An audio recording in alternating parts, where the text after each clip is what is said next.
Hello everyone, welcome back to Learn Anesthesia Basics. I'm Dr. Kavyamita. Today, let's discuss a very important topic and I think very interesting topic, that is intraoperative bronchospasm and laryngospasm. So before going into topic proper, let's see what are the definitions or what are the proper meanings of bronchospasm and laryngospasm. Bronchospasm is an abnormal contraction of the smooth muscle of bronchi, resulting in acute narrowing and obstruction of the respiratory airway. This bronchospasm is constriction of the bronchi.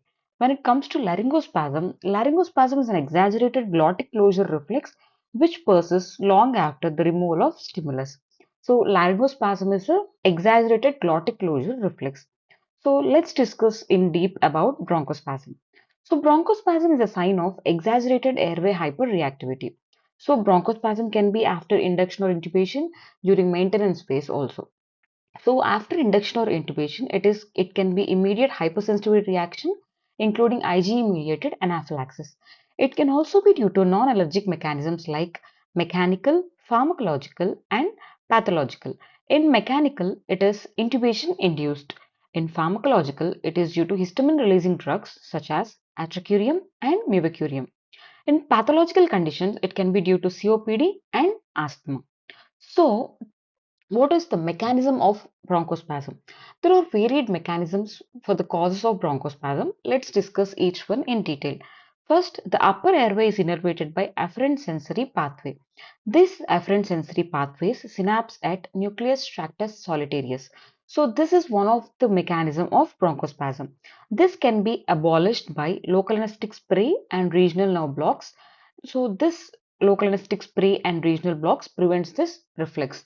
One more mechanism is the parasympathetic efferents, which carries through vagus nerve, releases acetylcholine at M3 muscarinic receptors. This is one more mechanism which is protected by anticholinergics and volatile anesthetics. One more mechanism is central mechanism. In central mechanism, this bronchospasm is mainly due to glutamate and inhibitory GABA, excitatory glutamate and inhibitory GABA. So, to abolish this mechanism, CNS depression is done by propofol and inhalational anesthetics. One more mechanism is tachykinins, VIP, and calcitonin gene-related peptide. This causes activation of interneurons and causes local release of procontractile neurotransmitters. So, for this mechanism, propofol is used. Propofol relaxes the tachykinin-induced airway constriction. These are the few mechanisms which leads to bronchospasm. So, what are the factors which increases the risk of bronchospasm? So, as we already discussed, bronchospasm can be at induction stage, at maintenance stage. At induction stage, it is caused by airway irritation, often related to intubation. During maintenance stage, it can be from anaphylactic or serious allergic reactions. These allergic reactions are caused by drugs, blood products, and allergens. The drugs like antibiotics, neuromuscular blockers, and blood products like PRBCs and FFPs, and allergens like latex from the gloves. So, and pathological conditions like patients with bronchial asthma and COPD also show hyperreactive response. Exposure to tobacco smoke, history of atopy, and viral upper respiratory tract infection also are also some of the causes which increases the risk of bronchospasm. So, what are the other features including bronchospasm? Cutaneous signs like rash, urticaria, and angioedema, and cardiovascular signs like tachycardia, hypotension, and circulatory collapse. These are the few other signs which we see along with bronchospasm. We normally see red rashes at the chest region when we see the patient. So we can identify it as bronchospasm or which is caused by allergic reactions. So how do we recognize bronchospasm? Through parameters like monitors and all the not investigations, through parameters. So there will be prolonged expiration and associated with expiratory wheeze. In severe bronchospasm, wheeze may also be absent or wheeze, it may be quiet. Breath sounds may be reduced or absent in complete or severe bronchospasm. With intermittent positive pressure ventilation, peak airway pressure is increased and tidal volume is reduced. In capnography, there is a characteristic shark fin appearance is seen. So this is the characteristic shark fin appearance. This is normal capnography, and in bronchospasm we see the characteristic shark fin appearance. So with the limitation of airflow, a prolonged period of exhalation is needed to normalize the alveolar pressure. So positive pressure ventilation delivered before exhalation can result in breath stacking and development of intrinsic peak, which is also called auto PEEP. This intrinsic PEEP can cause increased intrathoracic pressure, decreased venous return, and impaired cardiac output. So, what are the differential diagnoses of bronchospasm? Not always a shark fin appearance or not always a development of intrinsic PEEP is a symbol of bronchospasm. So, what are the differential diagnoses where we see the similar features of bronchospasm? They are endobronchial intubation, foreign body like dislodged tooth, tension pneumothorax, kinked endotracheal tube, obstructed endotracheal tube, and interstitial pulmonary edema. So, how do we manage a patient with suspected bronchospasm, especially when the patient is under general anesthesia? On suspecting bronchospasm, switch to 100% oxygen. We normally use oxygen and nitrous oxide with inhalational agents. Switch that from that to 100% oxygen. Manual ventilation. Stop the stimulation or surgery. Consider allergy or anaphylaxis. And stop administration of if blood is going on. Stop the blood products. Stop the colloids and stop the suspected drugs. Immediately call for help. Difficulty in ventilation or falling in saturation, immediate management, prevent hypoxia and reverse bronchoconstriction. First, deepen the plane of anesthesia. If ventilation through endotracheal tube is difficult or impossible, check the tube position and exclude blocked or misplaced tube. If necessary, eliminate breathing circuit occlusion by using self-inflating bag. If non-intubated patients, exclude laryngospasm and consider aspiration. So these are the for immediate management is to prevent hypoxia and reverse the bronchoconstriction. Next, consider shifting the patient to HDU or ICU. So the secondary management is provide ongoing therapy and address the underlying cause. So we have to be suspicious to know what can be the cause of the bronchospasm. So optimize the mechanical ventilation, reconsider if there is any allergy or anaphylaxis, expose and examine the patient and review medications. This expose and examine the patient is very important because generally during in the middle of surgery, the patient will be covered in the drapes and we can't identify if there are any cutaneous reactions. So expose the patient and see for any immediate rash or urticaria or any edema developing in the cutaneous regions or exposed cutaneous regions.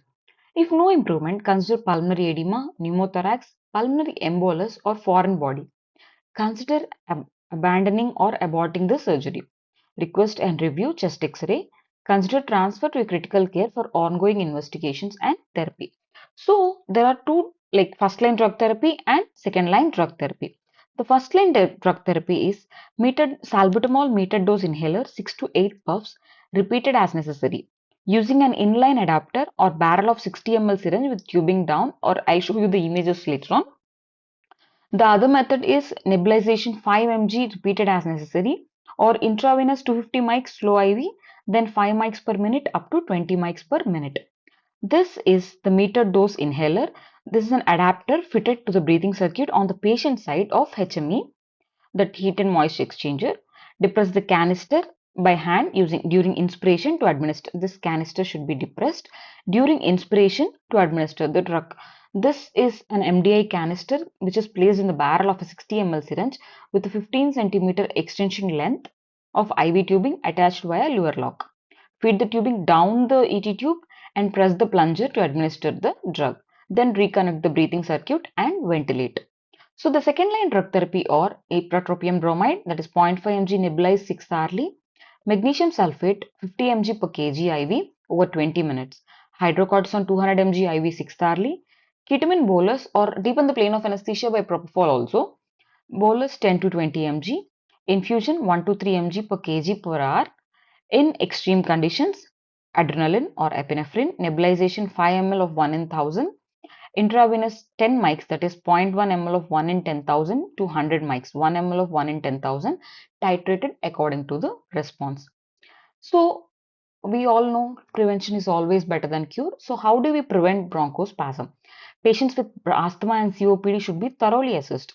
Recent or frequent exacerbation or admission to hospital may be indication to postpone the non-essential surgery.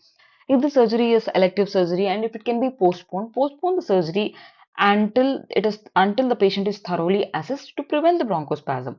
And patient should continue their medication until the time of surgery. Preoperative bronchodilators, inhalational and oral corticosteroids are given.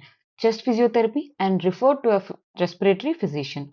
Stop smoking 6 to 8 weeks before surgery. If the patient is a non-smoker, then we advise the patient to stop smoking 6 to 8 weeks prior to surgery. Upper respiratory tract infection in children increases the risk of bronchospasm. The complete resolution of symptoms correlates with the decreased incidence of airway hyperreactivity. So we have completed with bronchospasm. Now coming to laryngospasm, we have already established that laryngospasm is an exaggerated glottic closure reflex. Let's see what is the pathophysiology of laryngospasm. Airway irritation causes stimulation of superior laryngeal nerve, which causes glottic closure reflex.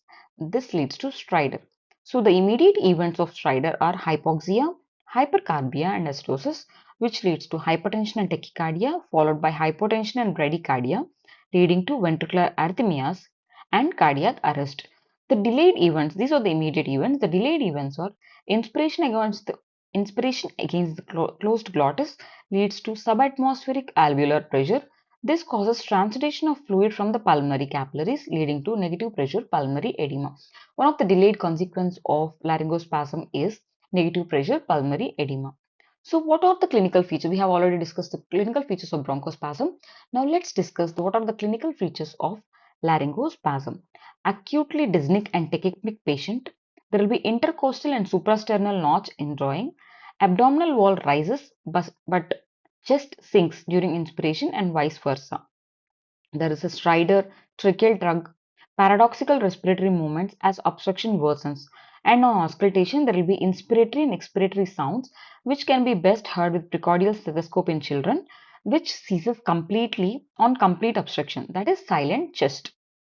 So, what are the factors that increase the risk of laryngospasm? Airway instrumentation, airway instrumentation during light anesthesia, lighter planes of anesthesia, vocal cord irritation by inhalational anesthetics, secretions, mucus, and blood, younger age group, recent upper respiratory tract infection, smoking, obstructive sleep apnea, and airway procedures. These are the factors which increase the risk of laryngospasm. So, how do we manage a patient with laryngospasm? Always give 100% oxygen, continuous positive airway pressure with jaw thrust with 20 to 30 centimeters of water, apply pressure at Larson's or laryngospasm notch. This is very important. And deepen the plane of anesthesia. As we have already discussed how to deepen the plane of anesthesia and bronchospasm, it's the same. Like give propofol 100 mg or ketamine and then deepen the plane of anesthesia. So coming to Larson's point. This is the pressure point or Larson's point. In this is surrounded by anteriorly by the condyle of mandible, posteriorly by mastoid process, and superiorly by base of skull. At this point, bilaterally, pressure is applied inwards and upwards. Jaw thrust is given at this point to break the laryngospasm. We can also describe it as painful pressure given at this point. That's pressure point. How do we prevent laryngospasm? Delay elective surgery if there is patients are suffering from upper respiratory tract infection. Suction, laryngoscopy, intubation, supraglottic airway device insertion should be done in deeper plane of anesthesia. Avoid airway manipulation during lighter planes of anesthesia and administer muscle relaxants for intubation. As we have already told, there is a negative pressure pulmonary edema as a delayed event of laryngospasm. Let's discuss briefly about negative pressure pulmonary edema. So, negative pressure pulmonary edema is also called post-obstructive pulmonary edema or laryngospasm induced pulmonary edema. The phenomenon of alveolar capillary membrane injury after exposure of alveoli to subatmospheric pressures leading to abnormal accumulation of fluid in the extravascular compartment of lung. So, what happens in negative pressure pulmonary edema? There is an airway obstruction which can be involuntary biting of ET tube or laryngospasm. This leads to closure of the glottis. Patient tries to inspire forcefully against the obstruction. There will be highly negative intrathoracic pressure, which leads to acute increase in the systemic venous return to right heart, increased pulmonary blood volume. And this airway obstruction also leads to decreased ventilation to lungs, which leads to hypoxia. This hypoxia causes activation of peripheral chemoreceptors, causing sympathetic activation. The sympathetic stimulation and increased pulmonary blood volume leads to increased pulmonary arterial and capillary pressure. This high negative intrathoracic pressure also leads to decreased pulmonary interstitial pressure. This both leads to increased transcapillary pressure gradient. This causes fluid to push out of pulmonary capillaries into the from the capillaries into the interstitium. This causes negative pressure pulmonary edema. Fluid in the lungs caused by highly negative intrathoracic pressure. So this fluid is present in the interstitium, which is this fluid surrounds the alveoli. This causes in chest X-ray we can see as diffuse bilateral infiltrates. So this fluid surrounding the alveolus leads to decreased diffusion of alveolar oxygen into the pulmonary capillaries, which causes decrease in the pulmonary oxygen, decrease in the PO2, and decrease in the oxygen saturation. If negative pressure pulmonary edema is severe, pressure and fluid buildup damages the capillary and alveolar walls. This causes fluid and RBCs from the capillaries. They enter into the alveoli and are coughed up. This leads to pink frothy sputum. So the clinical features of negative pressure pulmonary edema are rapid onset respiratory distress following occurrence of airway obstruction on emergence from general anesthesia. Dyspnea, hemoptysis and pink frothy sputum. This is hallmark of negative pressure pulmonary edema. There will be tachycardia, hypertension and diaphoresis. This is due to sympathetic activation. There will be rales and wheeze. This is due to fluid compressing the airway. Clinical and chest X-ray features usually resolve within 24 hours. Treatment is early diagnosis, oxygen supplementation. To reduce the fluid, diuretics can be given like furosemide 1 mg per kg IV. Break the laryngospasm early by Larson's maneuver or pressure at the Larson's point. Racemic epinephrine nebulization of 1 mg of 1 in 1000 solution in 5 ml normal saline. Deepen the plane of anesthesia with propofol, ketamine, loxicard, and inhalational anesthetics. Succinylcholine 0.5 mg per kg IV or 0.1 to 0.2 mg per kg if laryngospasm persists, and dexamethasone or hydrocortisone 200 mg IV is given. That's it for today. Thank you for watching. Please like, share, and subscribe.